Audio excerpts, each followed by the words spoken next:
नमस्कार. मी अशोक सोनवणे. आपण पाहताय लोकमंथन न्यूज 24.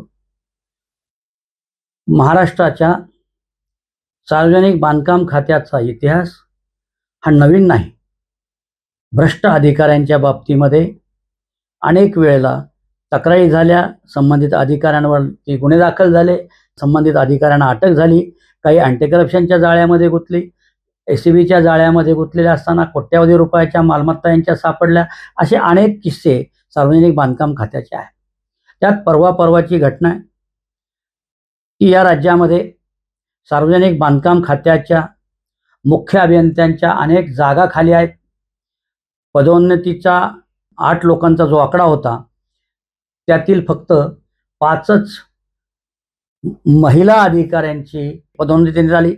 त्यामध्ये प्रामुख्यानं डावलण्यात आलेले अधिकारी आणि पदोन्नती देऊन ज्यांना महिला अधिकाऱ्यांना जी पदोन्नती दिली त्यामध्ये श्रीमती शर्मा ह्या नाशिकच्या अधीक्षक अभियंता तो मुख्य अभियंता या पदाच्या ज्या पदोन्नती झाल्या त्यामध्ये अधीक्षक अभियंताच्या असलेल्या श्रीमती शर्मा यांना नाशिक मुख्य अभियंता पदाची जबाबदारी दिलेली आहे. कारण त्या जागेवरती पूर्वी प्रशांत आवटी हे मुख्य अभियंता होते. त्यांची पदोन्नती सचिवपदी झाल्यामुळे त्यांची खाली असलेली जागा ही श्रीमती शर्मा यांना देण्यात आली.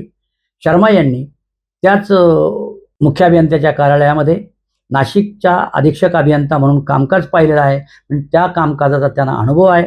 त्याचबरोबर ज्यांना नाकारण्यात आलेले जे अधिकारी आहेत त्यामध्ये प्रामुख्यानं नाव येतं भ्रष्टाचाराचे आरोप असलेले जे अधिकारी आहेत त्यांची पदोन्नती नाकारण्यात आली ते म्हणजे अविनाश धोंडगे.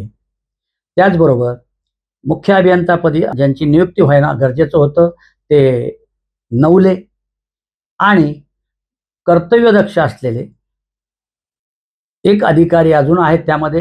त्यामध्ये प्रशांत सोनवणे हे सध्या अधीक्षक अभियंता म्हणून जळगाव येथे कार्यरत आहेत.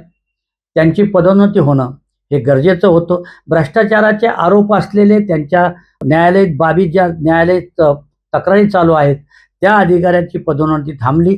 हा एक प्रशासकीय कामकाजाचा भाग झाला. परंतु ज्या कर्तव्यदक्ष म्हणजे आता धुळ्याचे अनिल पवार यांची पदोन्नती होणं गरजेचं होतं. प्रशांत सोनवणे यांची पदोन्नती होणं गरजेचं होतं.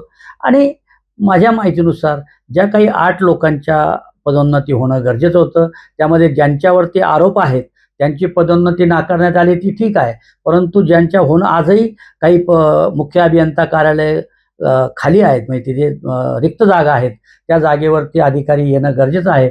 पुणे प्रादेशिक विभागाची जागा ही सध्या खाली आहे, रिक्त आहे. त्या जागेवरती ॲडिशनल चार्ज म्हणून श्रीमती प्रज्ञा वाळके यांच्याकडे तो ॲडिशनल चार्ज आहे. आता अमरावतीची जागा भरली गेली आणि श्रीमती गिरासे या नांदेडमध्ये मुख्य अभियंता आहेत. परंतु गेल्या 15 दिवसामध्ये जी सार्वजनिक बांधकाम खात्यामध्ये जी चर्चा होती ती अशी होती की भ्रष्टाचाराचे आरोप असलेले नांदेडमध्येच अनेक भ्रष्टाचाराचे गुन्हे दाखल असताना उपसचिव असताना ज्यांना मंत्रालयातून अटक करण्यात आली अशा अधिकाऱ्यांच्या बाबतीमध्ये त्यांना पुन्हा नांदेडला मुख्य अभियंता म्हणून बसायचं होतं. परंतु पदोन्नती न झाल्यामुळं ते पुन्हा त्या अधीक्षक अभियंता या पदावरच ते सध्या कार्यरत आहेत. परंतु त्यांचा एक अट्टहास असा आहे की कुठल्याही परिस्थितीमध्ये नांदेडला पुन्हा अधीक्षक अभियंता या पदावर मला द्या अशी मागणी ते सरकारकडे करत आहेत.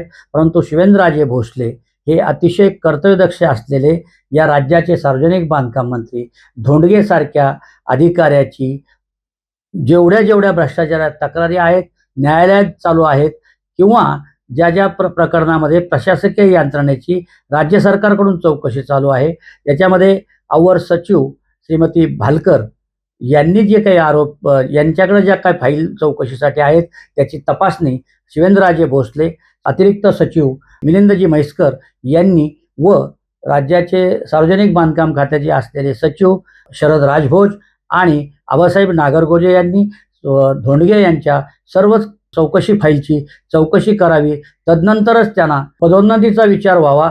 त्याचबरोबर अधीक्षक अभियंता म्हणून सध्या मला नांदेडच द्या म्हणून जे अट्टहासाने शिवेंद्रराजे भोसले यांच्याकडे बसले आहेत आणि या संदर्भात राज्याचे माजी मुख्यमंत्री अशोकजी चव्हाण हे धोंडगे यांच्या बाजूने काम करतायत.